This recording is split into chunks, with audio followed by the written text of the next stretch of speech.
So hi everybody, welcome along to our class called Recollecting Death to Benefit the Future. So we'll begin by doing a short meditation whereby we'll set our motivation and generate a mind of enlightenment. So please get comfortable in your seat.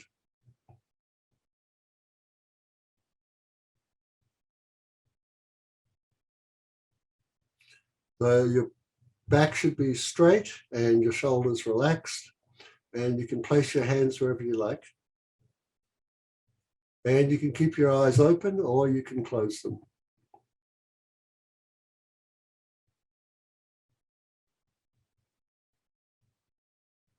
And once you've adjusted your posture, allow the body to breathe itself.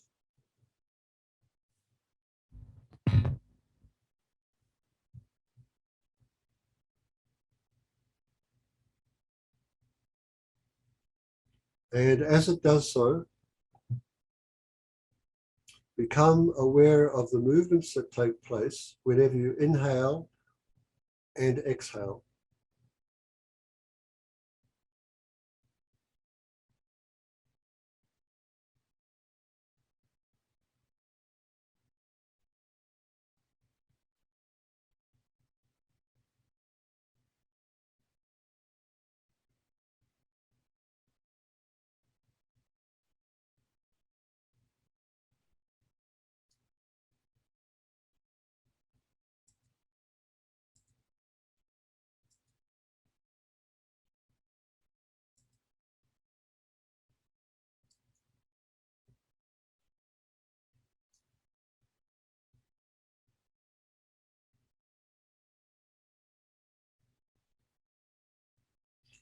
And along with the movements that take place whenever you inhale or exhale, become aware of any feelings associated with your breathing.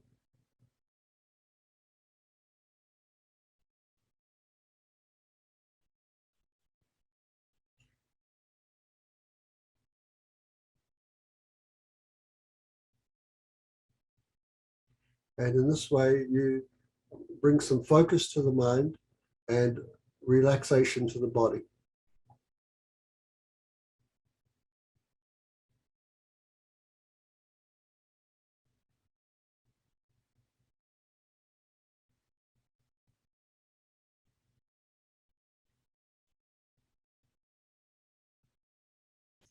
Then imagine that you are surrounded by countless sentient beings.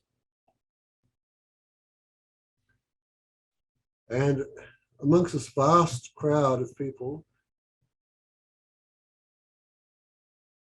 think that your mother and father are present,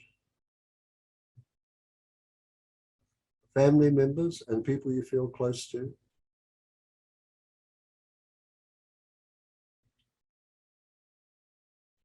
These people are surrounded by strangers and people who you've had difficulties with.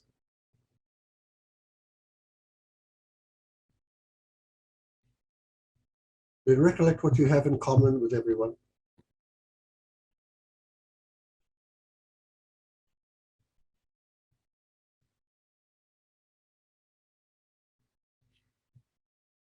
You remember that everybody wishes to be happy.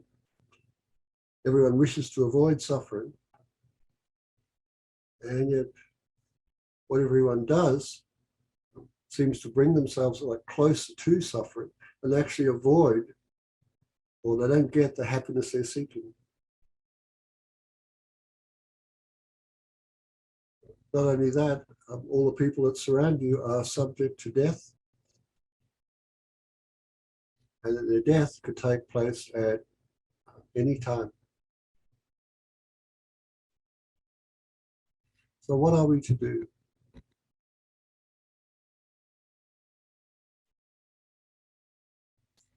Well, we need to prepare for our death by recollecting the Dharma and practicing it. And the Dharma we're practicing is a Dharma whereby we engage in the positive actions of body, speech, and mind, because they actually lead to the happiness we're seeking. And we disengage and abandon the actions of our body, speech, and mind, which produce suffering, which is what we're trying to avoid. So to help us do this, we can rely on others who had the same wishes as ourselves, but found a dharma, a practice that they could engage in. And they engage in this dharma as a community. So let's rely upon the community of dharma practitioners, the dharma they practiced, and the original teacher, the Buddha. Let's go to refuge to them. I go for refuge until I am enlightened to the Buddha, the Dharma, and the Supreme Assembly. By the merits I create through listening to the Dharma, may I become a Buddha to benefit all sentient beings. I go for refuge until I am enlightened to the Buddha, the Dharma, and the Supreme Assembly. By the merits I create through listening to the Dharma, may I become a Buddha to benefit all sentient beings. I go for refuge until I am enlightened to the Buddha, the Dharma, and the Supreme Assembly. By the merits I create through listening to the Dharma, may I become a Buddha to benefit all sentient beings. Then to place our practice on a firm foundation and to enhance it, I recollect the four immeasurable thoughts.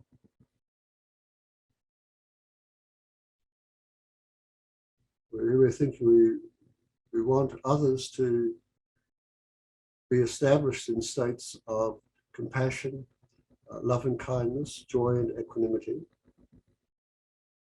Then we take the responsibility to establish that for them and to put ourselves in that state so that we have immeasurable compassion, immeasurable love, immeasurable joy, and immeasurable equanimity towards all beings.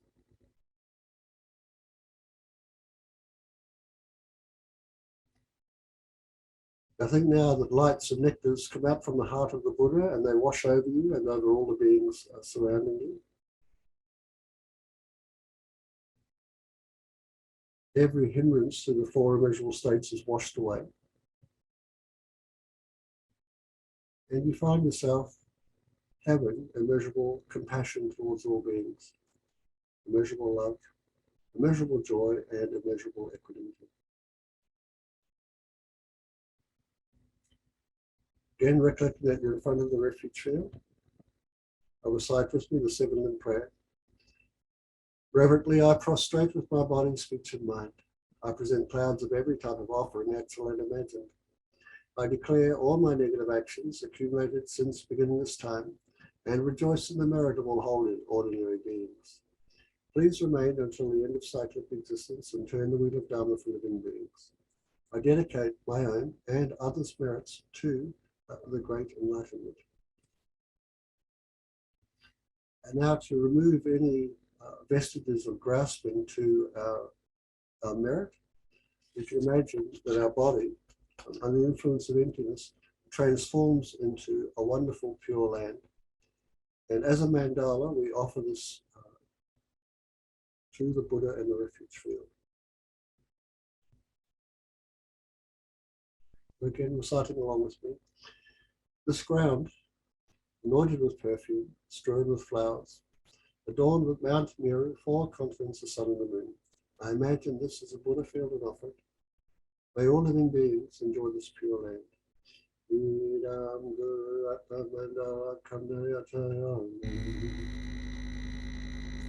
release the offering and we see that it's accepted with joy by the Buddha and the other members of the refuge field. So the Buddha smiles at us and we look up into his eyes and acknowledge that smile. And we feel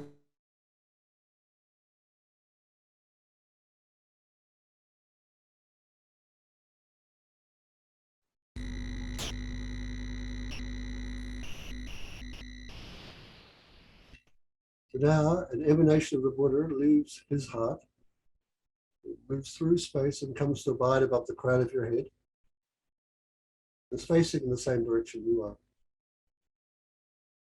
this emanation descends, entering the crown of your head, going down through your body and rests at the level of your heart, whereby it begins to expand, filling your body and mind with light. And this light goes out through the pores of your skin and fills the 10 directions of space. And wherever there are beings within space, imagine that now they're all established into the forms of full enlightenment.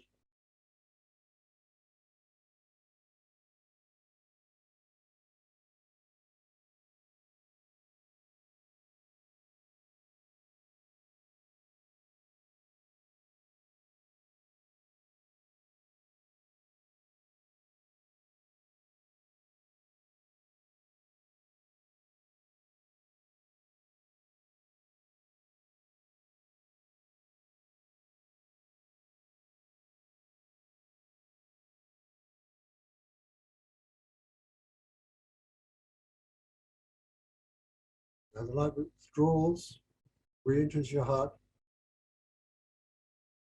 and you feel yourself embodied, sitting on your seat. And you're breathing normally and naturally.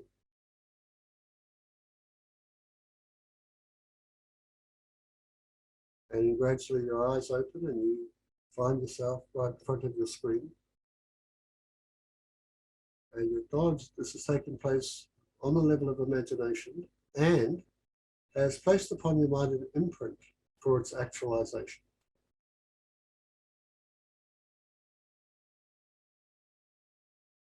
And you reaffirm again that you're engaging in the study and you're living your life with an intention to become fully awakened, fully enlightened, for the benefit of all living beings. But now breathe in deeply through your nostrils. Exhale. Find yourself where you are.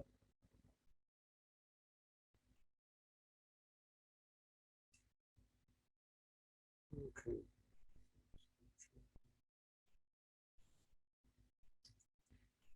Okay, what have we done so far? Well, this is our third class. So in the first class, we looked at the advantages of recollecting death. So there were 6 particular advantages, but there were also others that we mentioned. So we said that if we recollect death, then our actions become very beneficial and our Dharma practice becomes very powerful. And a recollection of death and our own impermanence is very important at the beginning of practice. It helps us in the middle of practice, and it supports us at the very end of practice, so that we die content. So we want to sort of recollect these benefits because our death is certain. Last week, we looked at the faults of not remembering death. And once again, there were 6 different faults. And you probably remember them as being, if we don't remember our own death, then we don't remember the Dharma. And if we do remember the Dharma, it means, and forget death, we often don't practice. And if we do practice, the practice is not pure practice. Because we've forgotten our death. It's really, our practice is done for this life, basically. So that's why it's not pure. So we engage in the practice of impure Dharma. And so when that's the case, the practice is not, we're not persistent with our practice. So we find that we still have disturbing emotions and we still have non-virtue to contend with. So basically we've been robbed of the great value of this life. And so, of course, at the time of death, we have regrets and fears.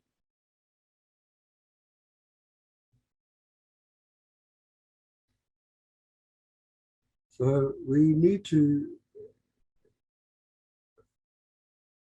engage in the practice of Dharma by recollecting death. And the major reason for this is because the time of our death is uncertain. This is the material we've looked at, and I relied upon these books I'm going to show you next for that class and for this one. Now, in this class, we're going to be sort of looking at what they call the 8 worldly concerns and how pure practice can help us. Now, in terms of the 8 worldly concerns, there are 3 books that I've primarily relied upon here, and they're really terrific. The foundation of Buddhist practice up here in the corner, there's 12 pages in that on the 8 worldly concerns and how we can actually use different opponents against them. Science and Philosophy, the next one, has just 10 pages. And it's really succinct. And what's tremendous in this particular book is the way to oppose the 8 worldly concerns using equanimity. It's called equalizing the 8 worldly concerns. And this antidote is written out very clearly. And you can apply it to each of the 4 pairs of concerns. And this book here at the end here, How to Practice Dharma. So this is a whole book on the 8 worldly concerns, what they are, the different types of antidote you can use, the different types of worldly concern there are, and so forth. So if one was to study this material, I suggest you start with Science and Philosophy, because it's only 10 pages. Then the Foundation, because it's only 12. And this one here is about 200 something. But Lama Zopa's, there's a great, what do you call it, list of contents in there. So that's terrific, because you can just sort of have a look at the other 2, that's very brief. And if you think, oh, I need to expand a bit, or I'm not really clear on this or that, then you grab Lama Zopa's book and then go through index and find those sections you're unclear about, and he will elaborate on it. They're really terrific books. And of course, in terms of the death and dying that we're also concerned about, all the other books have all the information about that material.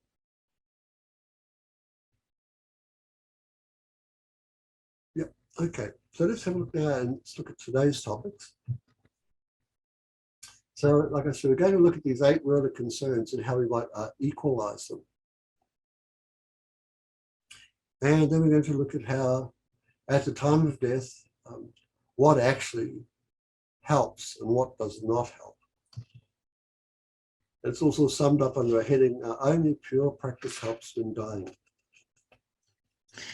And Eddie, I'm looking at this picture and thinking perhaps art also helps when we're dying. Art like this, is this Lucian Freud? Yeah, yep, it is. Yep. Yeah, so when I put my pictures up, one of the things I often put up is just like art and then a little small description. It's like you say, I find good art, great artists will they get to the point. I can hear somebody's voice sort of speaking. I think it was Danny. It's me mumbling around. I said, I like it, Eddie. It's really cool. I like your style. Okay, yep. Okay, so let's we'll begin with a quote from Arya Nagarjuna, and then we'll have a look at these 8 worldly concerns before finally coming to the section that only pure practice helps when dying. Arya Nagarjuna begins with this quote: "You who know the world, take gain and loss, or bliss and pain, or kind words and abuse, or praise and blame. These 8 mundane concerns. Make them the same and don't disturb your mind." So this is a quote, as you can see on the bottom, is from a great textual letter to a friend by Arya Nagarjuna, and it's on verse 29.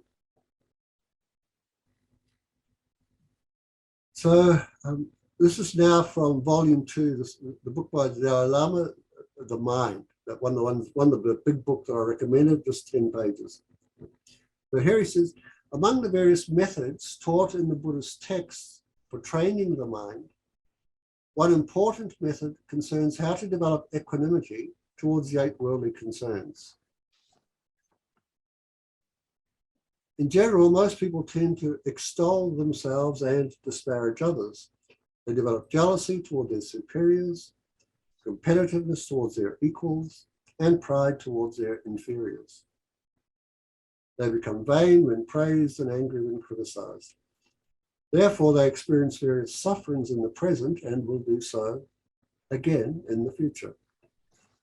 Thus, we need to prevent our own minds from falling under the sway of attachment, anger, and so on. And we should not associate too much with those who are under the power of these afflictions, but keep our distance from them. So here, equalizing means that in relationship to these 8 worldly concerns, we have a sense of equanimity towards them.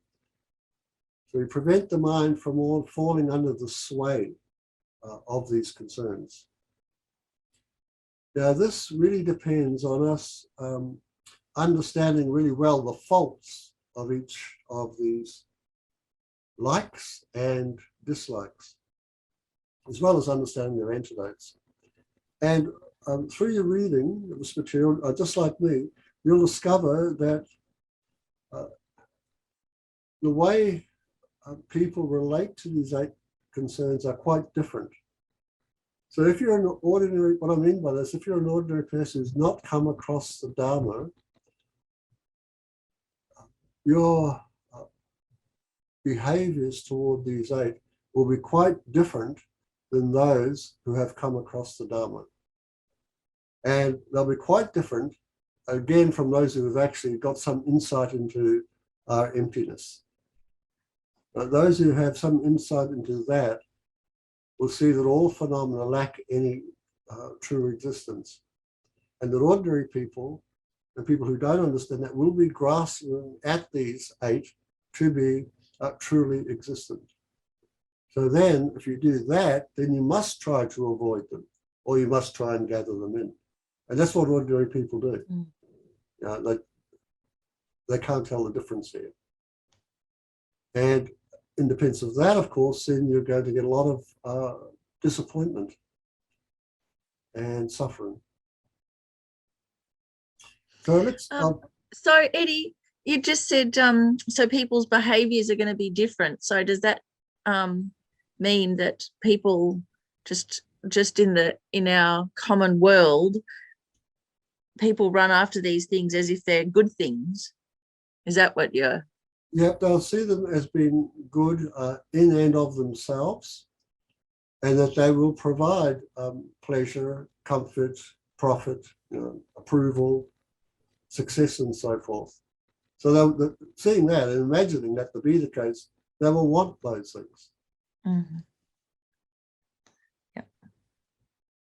Let's have so I'll put up a little slide here we can have a look at. We can see these 8 worldly concerns. So here we have them. So as I say, so for ordinary people, they, anyone who's not come across Dharma, they seek pleasure and comfort and nice things. And they don't want, or they do their best to avoid discomfort and unpleasant things taking place. And they have aversion towards being uncomfortable and having unpleasant experiences. And this just goes down through all of them. So we seek profit, we seek to acquire things, we want gain, and we don't want loss. We like praise and admiration and approval. We'll even seek it out. We do many things to get it. And we don't like the opposite side. We don't like being disparaged, abused, or blamed, and so forth. And lastly, it's the very same fame. Now, these phenomena, I'm going to say, in themselves, they're not a problem. It's our reaction to them. That's where it becomes problematic.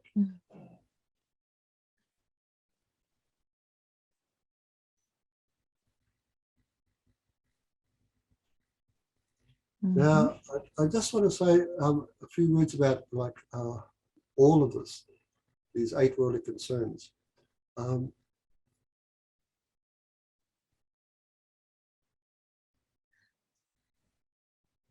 all these phenomena, as you can see, they're all produced phenomena. They all depend upon causes and conditions.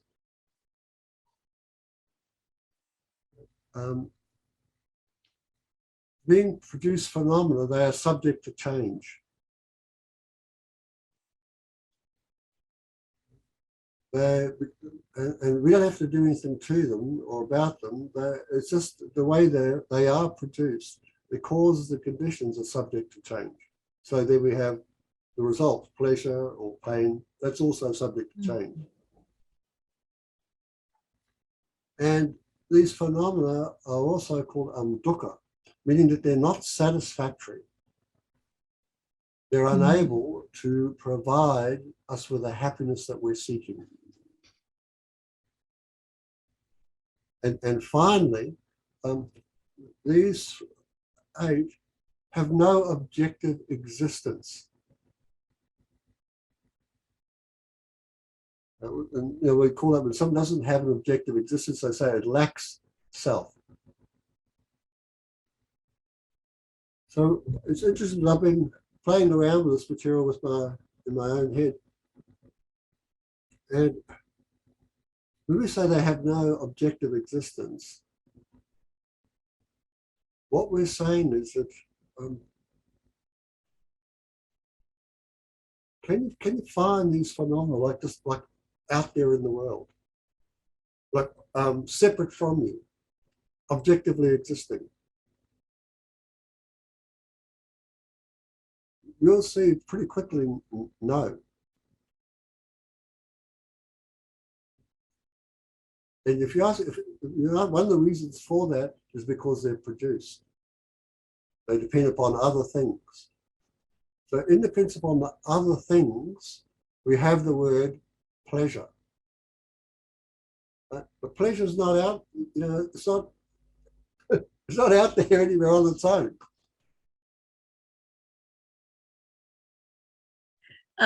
Eddie, is that just like B. Alan Wallace said, that the pleasure is not in the thing, even though that's what it appears. That's one of the pleasure's not in the cake. The pleasure's me experiencing the cake. There's not like this magic pleasure dust inside the cake that then enters into me. Yeah, so if you in relation to the cake, you have something called a cake. But this is the cake, but if you look at the cake, does that mean that you see that there's pleasure there? You go, no, we have a cake, we have this object called a cake, and if you eat some of it and it's pleasant, it has to be pleasant, right? Because I've heard of some Tibetans who really don't like chocolate. When they're first introduced to the chocolate, it looks sort of like what is that? And then they put it in their mouth and then they start to eat. It's like, oh, that's horrible. But for most of us, we look at, like a chocolate cake, you see chocolate cake, oh, chocolate. Ooh. But that pleasure doesn't arise until you've actually put it into your mouth and you start to chew it and swallow it, and it's got to be likable. And now we have this phenomenon called pleasure.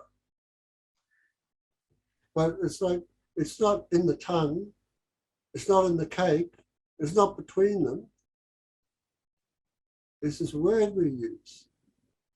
But so pleasure is a dependent arising. But it's not, like I said, it doesn't exist within itself. It requires something else. Cause the conditions, the parts, like a slice of cake, and then finally, the conception. Pleasure, I like it. Right? The feeling and the words have to come up. So it depends upon all that, we have this phenomenon called pleasure or suffering, pain. But it's not like out there on its own. In fact, I've been having quite a bit of fun with this sort of, and going, oh my God, like there's so much of it like that. I thought you were going to say, I've been having quite a bit of fun eating lots of chocolate cake. No, not quite there. You have. Someone gave you hours, and like I like to practice often. And, I better let's get off the chocolate cake. But yes, I do experiment quite a lot with sweet things.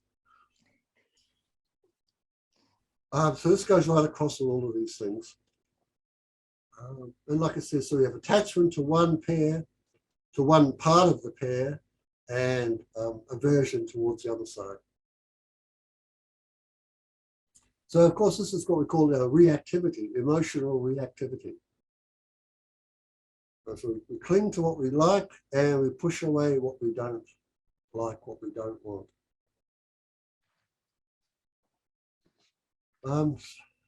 Anyone looks back over their lives, there's some things you just can't avoid. And trying to push them away doesn't help. We've got to find out, work with these 8 in different ways. So now these 8 really concerns also have, what can you say? They're on the spectrum. That's probably another way of saying it. They're on the spectrum. Or they have different aspects to them. So the 8 really concerns, we can talk about them. So the way they talk about them is they talk about them in terms of color. So you can say we have the black 8 worldly concerns. And the 8 worldly concerns that are mixed. And you say, well, that's a weird thing to say. But the last one is they're called the white worldly concerns. So in other words, we're sort of engaging in these 8 in 3 different ways. We can engage with them in 3 different ways: a black, a mixed, and a white way. So with the coming up slides, I've tried to put up an antidote using the black, the mixed, and the white. So you can pull on any of these and you'll get some idea of how you might oppose them yourself. So let's have a look at the first one. So we're going to go through each of these and then we'll come to the other part of the class. So here we're going to overestimate pleasure, and I'm going to leave you with 3 antidotes. So we need to recollect that pleasure is no use to the dead, right? So here we're looking at, so this is when we have this normal attachment to our pleasure. So here we have the black aspect of the 8 worldly concerns. And we can use 2 methods here. One is impermanence, and the other is this sense of equanimity that is in the book Science and Philosophy in the Buddhist Classics. So what I'll do is I'll give you one example using the material from the book. Right? And I mean, if I did it with every slide, we wouldn't get through the class. So we'll do 1 or 2, and so you guys know, oh, there's these antidotes, and oh, that might be useful to me. Right? And then we'll look at the others. So here, again, from His Holiness says, so how do we develop equanimity when facing a great liking for pleasant feelings? Because when one's mind has fallen under the sway of excessive delight in pleasant feelings, one should contemplate carefully as follows. I don't want pain, I only want pleasant feelings. But merely wanting them is not enough. I need a method to bring about feeling pleasantly. Also, just any suitable method is not enough. To purchase beautiful ornaments, delicious foods, wines, and so on requires strenuous effort. This means that for the sake of pleasure, I must earn a living, cultivate land or a business, build up a business and keep it, and so on. In brief, I cannot be sure that any work I do for the sake of pleasure will lead to happiness alone. Right, so just contemplate this again and again. So that's the method of using equanimity. When we use impermanence, look at all the pleasures that you've experienced, and they've basically gone, haven't they? You have to actually recall them. And when you recall them, you don't actually recall them. You recall a memory of them. So you don't actually have the actual thing. And imagine this, right? So you're right on your deathbed. What is the use of the pleasure you've had in the past? What help is it at that time? So we sort of think about this. So this is the one method we can use. And I said, so here we were using, this is against the black worldly concerns. We could use impermanence, and we can use equalizing. Now we come to the mixed method, the method that we can use mixed. So what's the mixed referring to? What's the mixed? The mixed is self-cherishing. So self-cherishing being the opponent, the problem here, antidote towards it is body cheater, cherishing others. So we make others of greater concern than ourselves. So whatever pleasure we experience in this life, all the way up to the point of our death, we offer it to others. May others feel as wonderful as I have felt. May they take pleasure in the food they have, the clothes they have. May they take pleasure in the Dharma, because this is actually, you know. Yeah, Eddie, this one's really good because it, you know, like sometimes when you're really tired and you put your head on the pillow at night and you just go, oh God, it's so good to lie down. And then it's kind of like it stops, you know, then you can be tempted to feel really guilty that like I've got this and there's all people that don't have a pillow to put their head on. And yet, and it feels so good. So this way you can offer that good feeling, isn't it? That at least it's useful. Instead of just being like consumed by me, I can offer it. Yes, it's you know, because one of the first practice of the perfections. So we're practicing generosity here. We don't cling to our happiness. We let it go. We offer it. Hmm. And just as, like you say, just as much as we enjoy having a rest and a sleep and any type of pleasurable thing, so do others. And we also know that not everyone can eat chocolate cake, can get the things that they like, can put their head on the pillow, can experience moments of rest and pleasure. But remember, all beings are just like me. Everyone wishes to be happy. And that's the conventional forms of happiness and even greater forms. So may they have the joy, the pleasure of sleep. May they also have the pleasure and joy of, like, you know, putting to sleep the disturbing emotions, having the peace of nirvana as I go to sleep. But here, you know, Bodhisattva's way of life is tremendous. Any of the thought transformation texts can help you here for antidotes against the self-cherishing. Now we come to the 8 worldly concerns in terms of the white being white dharmas. But here it's interesting. So my example is I've got bubbles burst. Now this, I'll put this up here in the picture of the bubbles, because here we're talking about the white dharmas, the white worldly dharmas. What we're talking about here is the grasping at them to be true. But here we've got self-grasping, grasping at dharmas to be true, objectively existing and so forth. The other one, if we go back, was self-cherishing, you know, bodhicitta, and before that was we use impermanence and so forth to deal with the produced phenomena. So 3 levels of sorry.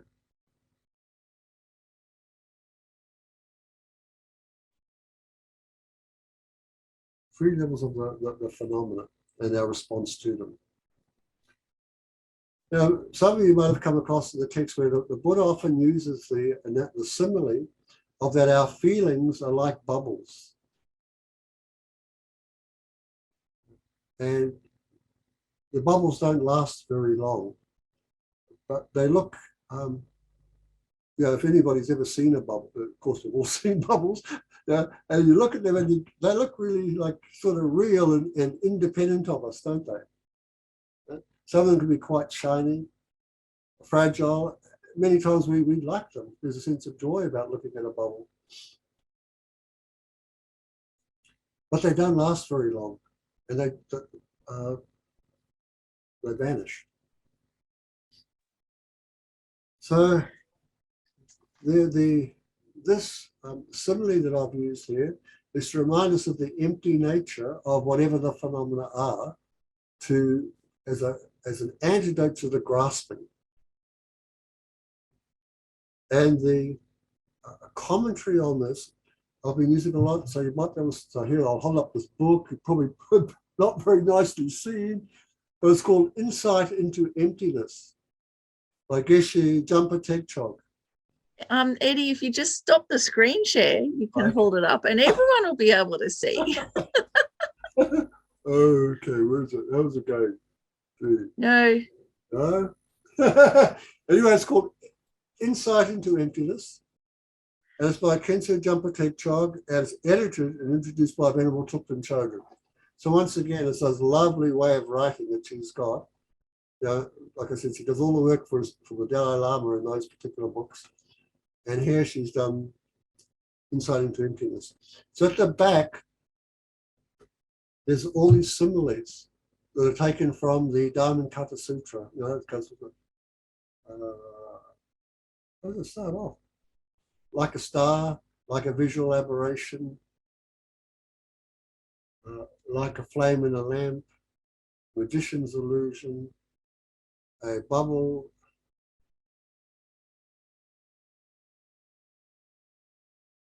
bubble in water, I think drop of dew, a seafoam bubble is in water, too. and so on. And so there's 9 of them. Last one's like a dream, flash of lightning, and a summer cloud. So we've got these 9 similes.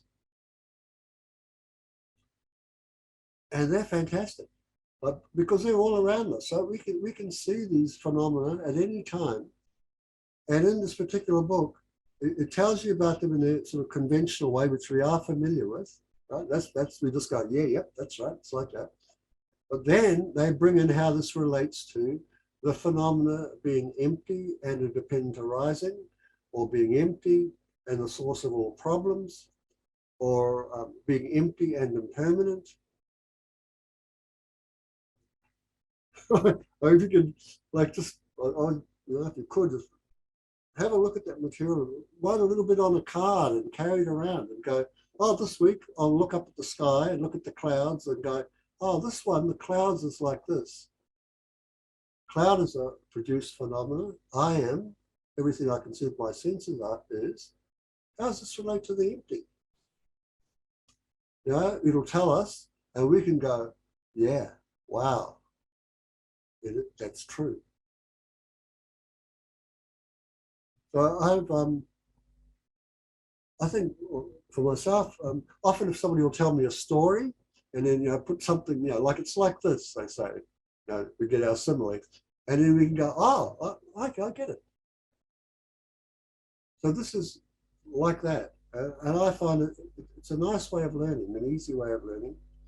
I think most of us have learned like this anyway. Our parents tell us stories, school teachers tell us stories, our partners tell us stories, and we go, oh yeah. This is one of the ways you can use these stories, these similes, to help you understand both the conventional nature of the phenomena, the dependent arisings, but also the empty nature. So it's strong.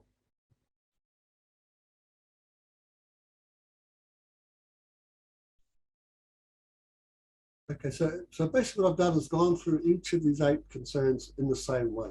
So we'll just, what time does our class finish, please, Biffy? Honey, time is overing. It finishes at 12:30, so you pretty Okay, motor I'll on. do about 12, about half an hour, right? That's right. Okay, I'm not going to spend too much time here.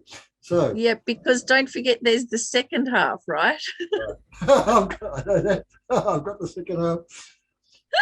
So you understand, I guess, what I'm trying to do here with these slides, to show you that there are 3 antidotes here for each of the attachment and the aversion, and they you deal with the black, the mixed, and the white. Okay, so overestimating pain and 3 antidotes. So here we overestimate in terms of the impermanence, pain is changing now. And I'll say it once again in terms of the equanimity. This is another nice one that you can all do, right? So again, when His Holiness says, when one's mind has fallen under the sway of great antipathy to painful feelings, meaning we don't like it, one should direct one's mind inward and contemplate as follows. Regarding this suffering, the object for which I generate dislike, if there is a way to change it, then I can do that. And there's no need to feel unhappy. And if, on the other hand, there is no way to change that painful thing, then there is no benefit whatsoever in feeling unhappy about it.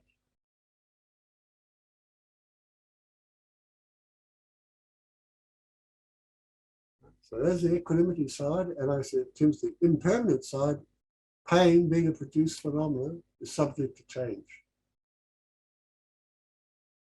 So we don't want to grasp it to be unchanging, permanent. In terms of our combating the self-cherishing, we can accept the pain and go, of course, this is the pain of self-cherishing. All pains arise from self-cherishing. May this pain that I'm experiencing be the basis and the foundation to hold the pain of every living being. Right? So we work against our self-cherishing and we cherish others. And in terms of the wisdom aspect, to stop the grasping at pain, we can see it to be just like a visual aberration. And here again, from Geshe Tegchog's book, Insight into Emptiness, that's on page 246. In terms of overestimating the pleasure we experience getting things, especially material phenomena, we can recollect that you can't keep it.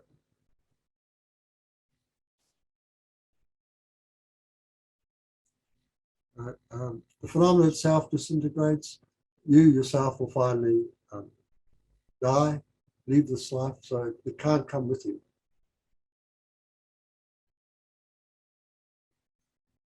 In terms of overcoming or tackling our self-cherishing, through the idea of cherishing others, with everything that I have,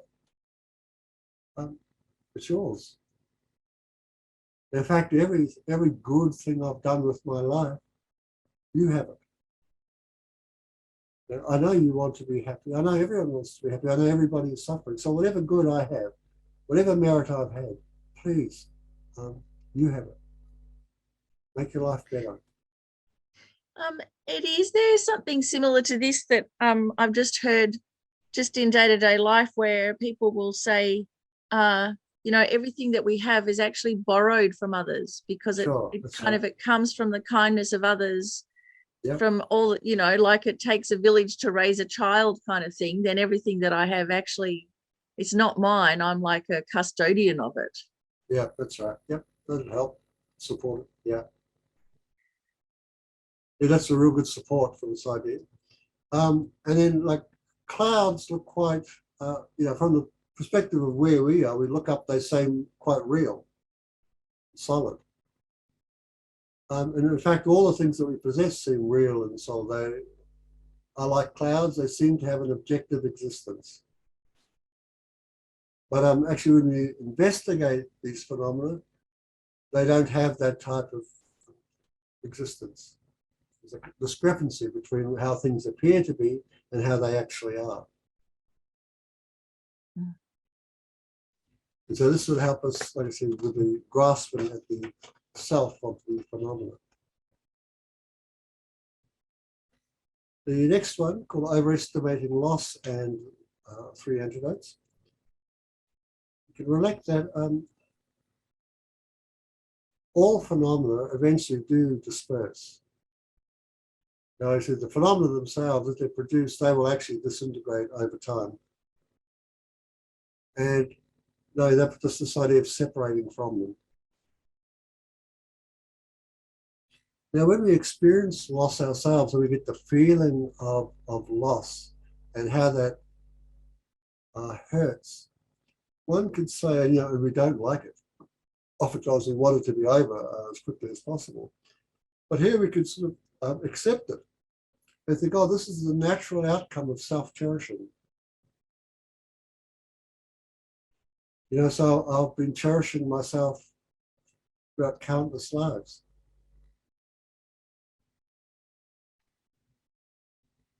So this loss that I'm experiencing, I know that others experience it also. So may I have their losses. May their losses, may this personal loss that I have act as a foundation or a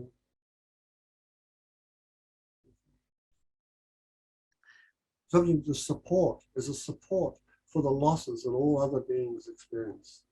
Give it. I'll take this for my self-cherishing, because that's where it's come out of. And finally, we can look at the simile of the drops of dew, and this is on page 255 in the Insight. And this is a really lovely one, the way this is written in the book. So if anybody, you know, sometimes in the morning when you get up and you see all the grass covered in dew or different, like, and it sparkles, right? It looks beautiful sometimes. Yeah, it's like, wow, it's amazing to be alive in the morning and see this. So while you're sort of saying that, the sun is coming up, right? And the rays and the warmth of the light touches every drop of dew and they dissolve, they vanish. And there's this natural loss that takes place. So, and the next thing, a little bit later, you're just looking at leaves. And they're all dry. All the things that made them sparkle have gone. And this is just the nature of all produced phenomena. So we see something, you know, next time you go out in the morning and you see the trees, the leaves of grass with the dew on them, you know, it's like, wow, in the same way that this dew will just dry up and vanish, so will my body. The body that I have will vanish. Like all the bodies that have been in the last 2,500 years, they've all vanished. But they were here, they brought their beauty, they brought what they brought into the world. Now they're gone. And this is entirely natural. Anything produced, this is what happens. So overestimating praise in 3 antidotes here. So the first antidote is whatever rises will fall. So this is in terms of the impermanence. Again, of course, there are the antidote of the equalizing, but I'll leave that for you to read yourself. Again, you know, whenever we are praised or feel really good about anything that we have done or that others have done, now we can experience that and go, oh, may this also go to others. There's nice ways of not clinging or grasping or holding on to anything. And you know, and Eddie, I mean, there's also a nice way that people do this of, you know, I've been watching the Tour de France, and so when someone wins a stage, the really great riders, they just spontaneously say, it was my team, thanks to my team. Like they hold it really front and center that it wasn't just them by themselves. So they're already sharing it with others. And finally, we can use the simile of an echo. So a Geshe Tekchon doesn't have this, explain this simile, but you can find this in other books, especially by His Holiness the Dalai Lama. Again, overestimating disparagement on 300 odes. So we can recollect that, look, there isn't anything that stays the same. And so of course, it's like that thing, we sometimes say, you don't expect everybody in the world to like you, do you? Because if you do, you're going to be like shocked, aren't you? You're going to get a surprise, right? So even those that do like us, even they sometimes change their mind, don't they? And this is just the case. Anything produced, it doesn't stay the same. And when we are disparaged, when things are said to us that we don't particularly like, this is this lovely thing we can say, oh, this is the defeat of self-cherishing. That's great. It's terrific to have self-cherishing be disparaged. May all victory go to others. And the analogy here, or the simile, is the sound of thunder in the sky. And again, you'll need to find this in other texts. We come to overestimating fame in 300 odes. We can recollect again that there are many, many people who have been famous and successful. Who are they remembered by? Time just goes by and it's all forgotten. But when we experience success and the merit of that, then we should offer it again to others as a way of overcoming our own self-cherishing.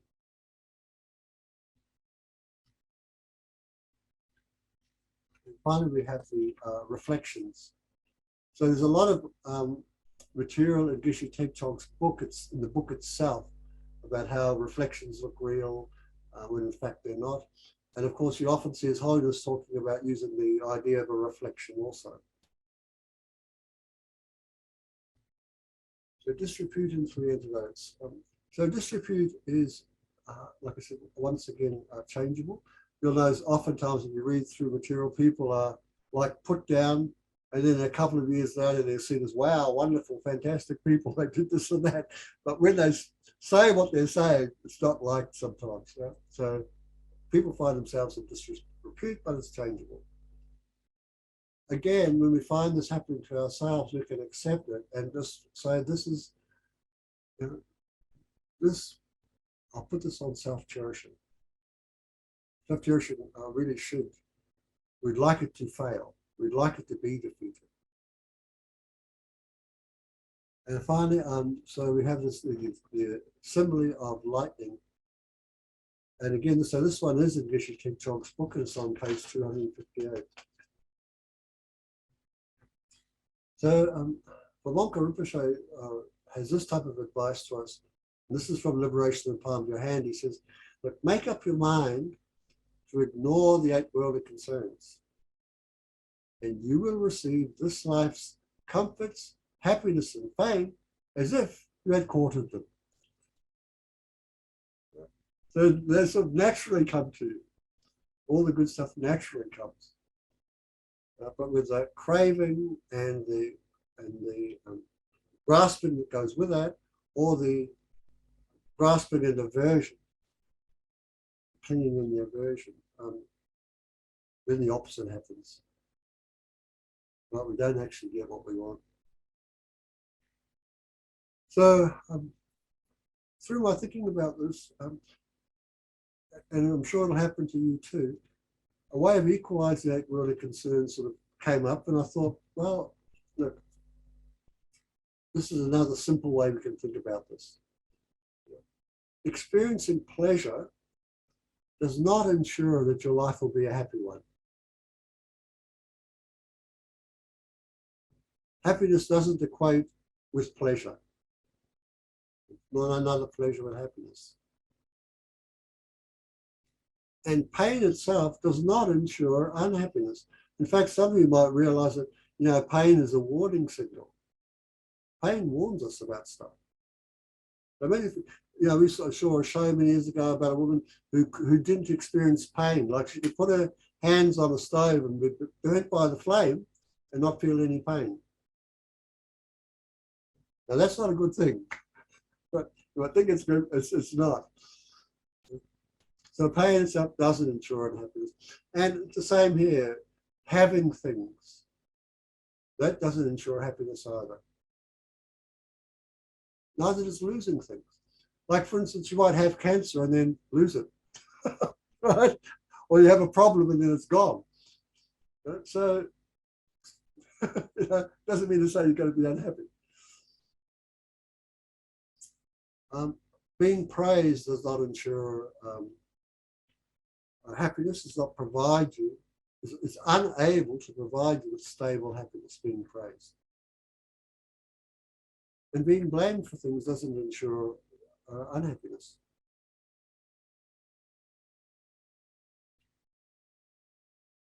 Being famous, like a lot of young people want to be, through the medium of what's that medium called? If you use Facebook, the medium of Social media. Medium, right? So this doesn't ensure happiness. In fact, if you read any biographies, you know most of the people who are famous didn't like it. And being in disrepute does not ensure your unhappiness. In fact, for many of us, it might be not quite a good thing. It might send us off to go off to a retreat where nobody knows us and we actually engage really strongly in Dharma practice. Right?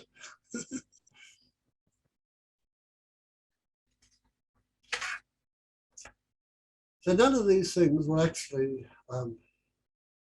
ensure the happiness that we're seeking. And yet we'll find that we've done nearly all of this, and most people, like I said, if you don't know about Dharma, that's how you spend your life. And then you get to the time of death where life runs out, and it's like, so how's this help? Can it help you now? Did it help before? And you probably go, no. Gee. So what's going to help is like Dharma practice. Only Dharma practice will help at the time of death. Because they say all our resources, what we've gained, they're not going to be able to help. Your friends, no matter how much they care for you and the advice they give to you, we die alone. It's a singular experience, our own experience of death. And the body itself, of course, remains a corpse. It's called, people will look at that corpse and go, they're dead. So the body was not able to provide enough resources or enough help to like keep us alive for forever. It can't do it. It just can't do it.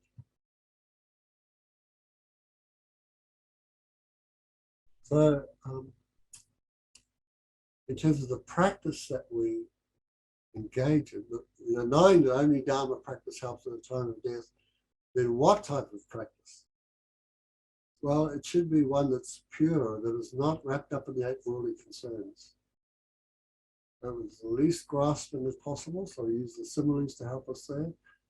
With the smallest amount of self-cherishing as possible, so we dedicate this death for others, we're helping others, show them how to die.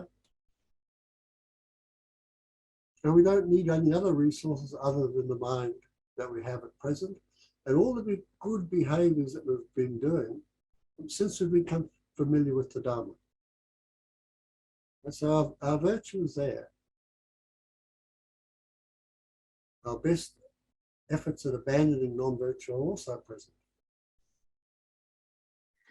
So we'll briefly go through each of these. Yes, Biffy. Yeah, so Eddie, there's a question kind of forming in my mind that this is like really clear how crucial it is, but how we actually put it into place? Like, do we get proactive about it and like, obviously set our motivation every day, but like when we're when we're doing things, what's the balance between like second guessing yourself all the time and then just making sure it's not corrupted? You have to, what makes a person a practitioner of Dharma and a person who is not is their involvement with the 8 worldly concerns. Now that tells you right there. Yeah? So you have to know what the 8 worldly concerns are. That's the first thing. Otherwise, you just don't know. And then, you go, okay, so the major thing about all Dharma is the motivation. Why am I actually engaging in Dharma? And you're engaging in Dharma because you know you're going to die, right? Yeah. It's not because I want to be happier, much happier. You go, of course you're going to be happy. You want to be happier, but you're going to die.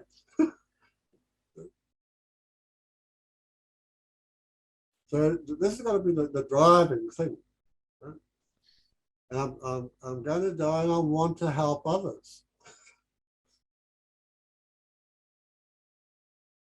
So briefly, let's go through these 3 statements. Resources will not help, friends will not help, and your body will not help. So first what I put up with, so you all know who this fellow is, and you probably... I'm just going to interrupt, Eddie, just before you go on to this section. Do you want to just check if anyone has any questions about the 8 worldly concerns? Oh, we have no time for that. Oh, yeah.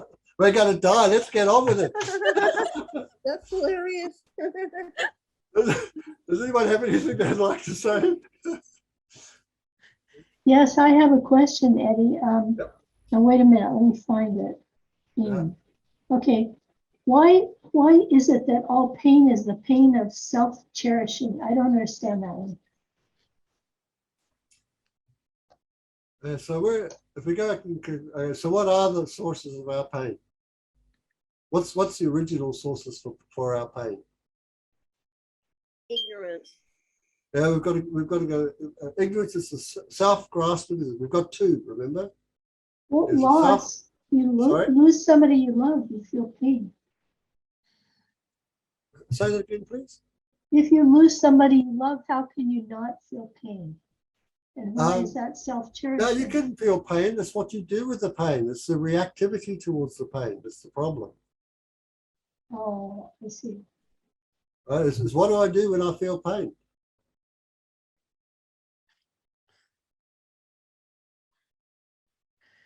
Yeah, you ask what's driving me to do that? So I said the things themselves are not the problem. Pain and pleasure are not the problem. It's the responses to them. So like with the pain of loss, if we how we respond to that pain, we might like just go out and get blind drunk and try and get rid of the pain, or we might actually become more compassionate towards other people that also have experienced loss, or more patient towards others who've experienced loss. So are you talking about the first person you should have compassion towards yourself, in this example, Miffy, is yourself, right? So you don't go out and get drunk. That exhibits like your compassion for yourself. Right? There, if you wanted to generate greater compassion for others, because you understand, my God, I'm not the only person that feels this way, that feels this pain. In fact, all beings do. Mm.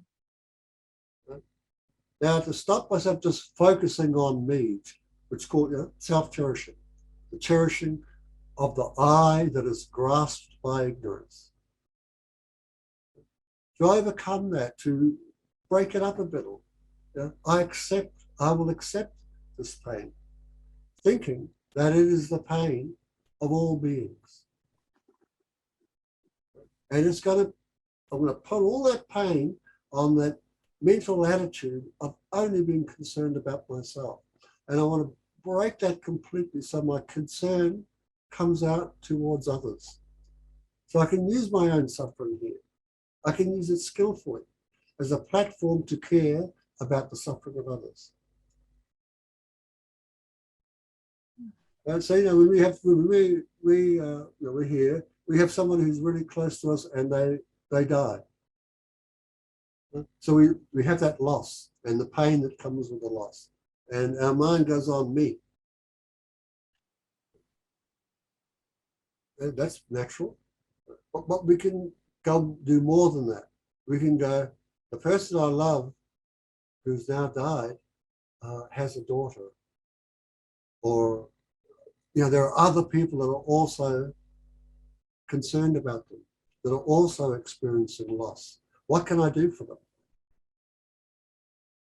So our concern moves.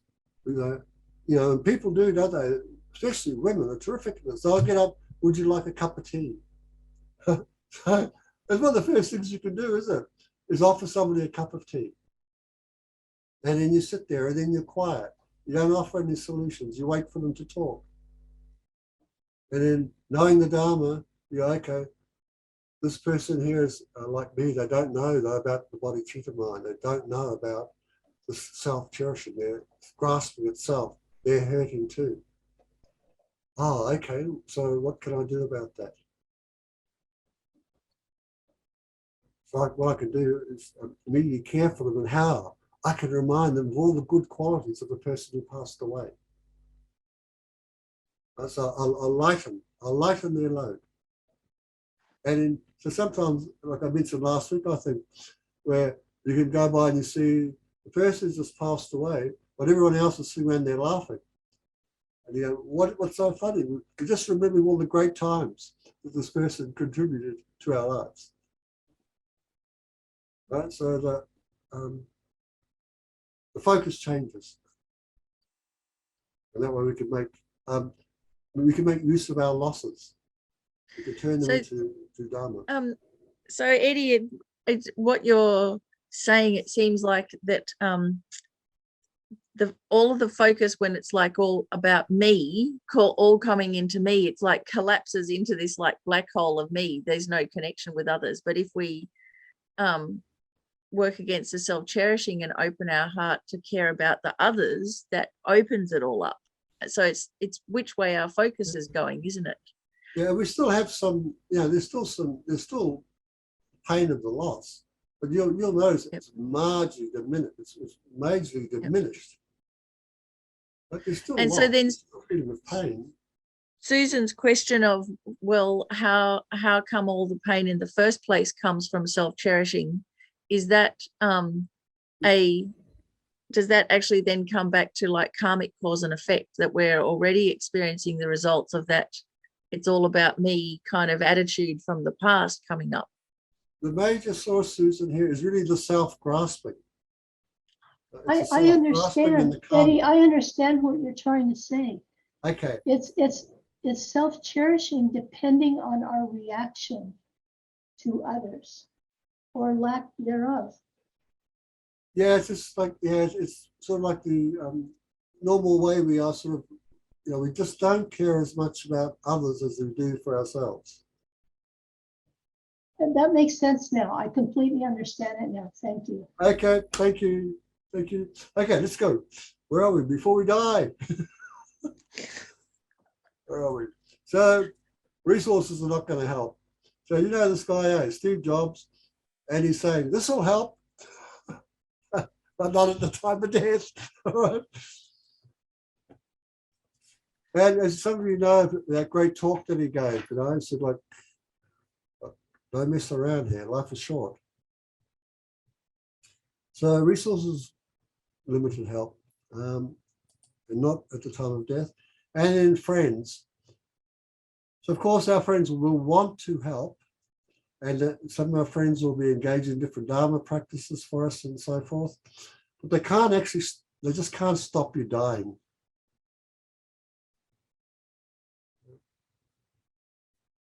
And then finally, of course, the body, it can't stop you dying. It's actually helping you die.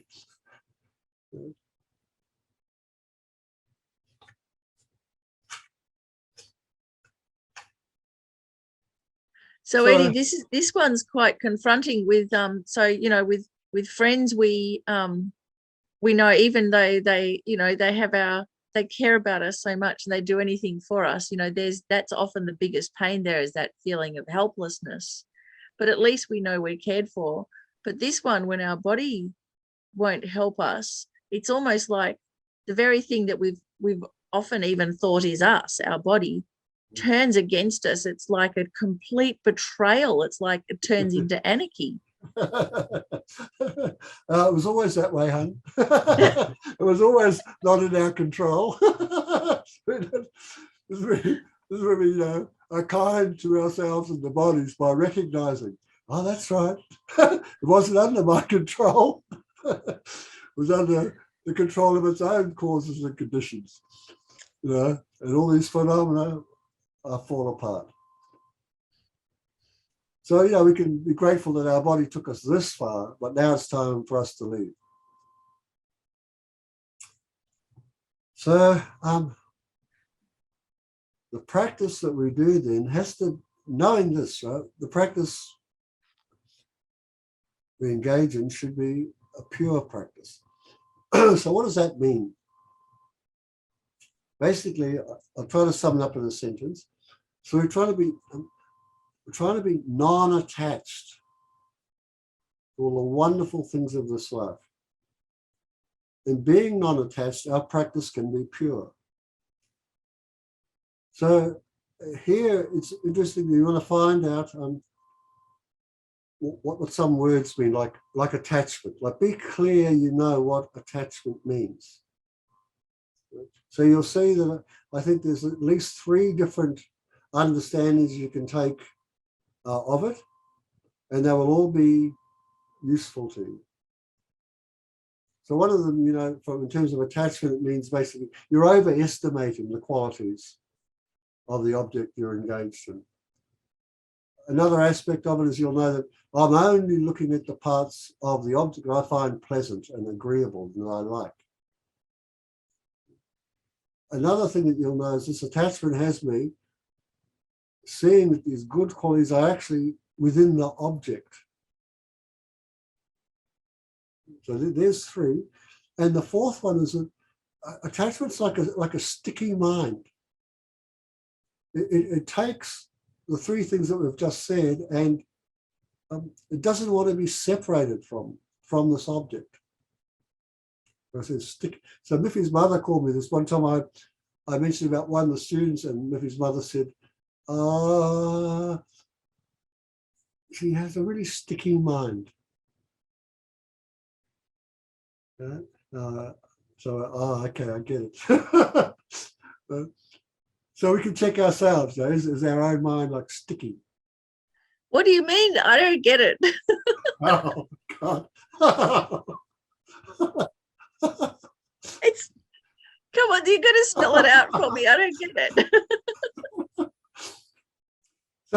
So suppose we have a piece of tape and we want it to stick to something, right? So one side of the tape has got to be sticky, doesn't it?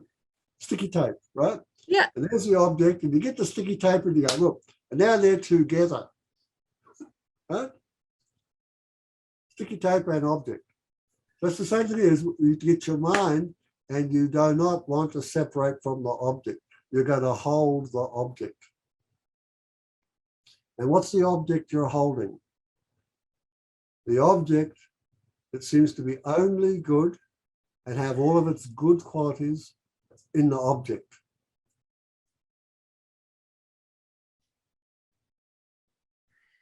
Yeah, okay. So you kind of absorb into it, that thought or that feeling. Yeah, that's right. The mind does. Yep. Okay, got it. I got it. Good on you. So, let's have a look. So this is a little bit from the Dalai Lama again, from a book called Becoming Enlightened. So it's on page 66 in the last paragraph. This is another very, very good book. It's only small, but it's full of meditations. So here he says, the 2 essential spiritual practices are altruism and the view of emptiness or dependent arising. And so there we've got wisdom and method. So when you experience them to some degree, These perspectives will be loyal friends and unwavering protectors. So altruism and emptiness dependent horizon. Unwavering protectors, loyal friends. These attitudes help from the present moment right through death. So make these practices the root and essence of your life. This requires deciding to give up attachment to things that are superficial and fleeting. Not coming under the influence of procrastination, but practicing as best you can. This is the way.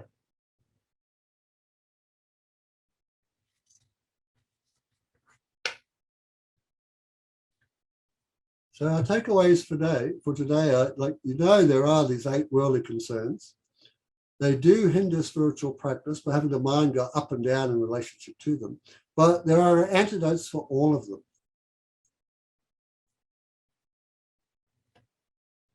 And finally, we know, right, like the practice of pure Dharma helps at death. Attachment doesn't help here. So the least you have of it, the better. And aversion doesn't help either. Lying in bed not wanting to die when you're about to die is not a great take on life.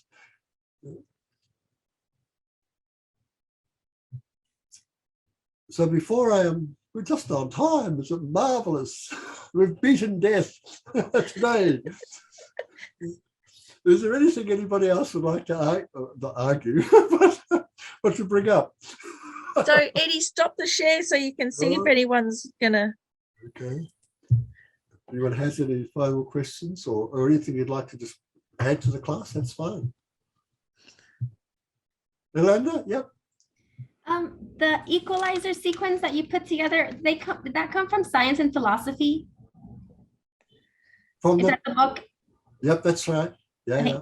No, sorry. No, that sequence wasn't in there. That's what I've come to myself. Oh, that did. Okay. Like putting all the material together. Okay. Yeah, yeah. Okay. Just making sure. Yeah. Any last things? Anybody else?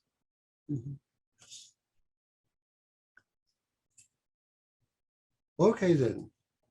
Let's have a look. So we've spent a little bit of time contemplating, thinking about these 8 worldly concerns, and we also know that there are antidotes, and we can apply them. And by doing so, we can ensure that our practice at the time of death will be a practice of pure Dharma. We'll be doing it for the wish to become enlightened for the sake of all sentient beings. And that wish will be supported by a mind of enlightenment. So due to the merits of these virtuous actions, may I quickly attain the state of a Guru Buddha and lead all living beings without exception into that enlightened state. And may the supreme jewel, bodhicitta, not yet born, arise and grow. May that born have no decline but increase forevermore, such that as long as space abides and as long as sentient beings remain, may we too remain to dispel the suffering of all sentient beings.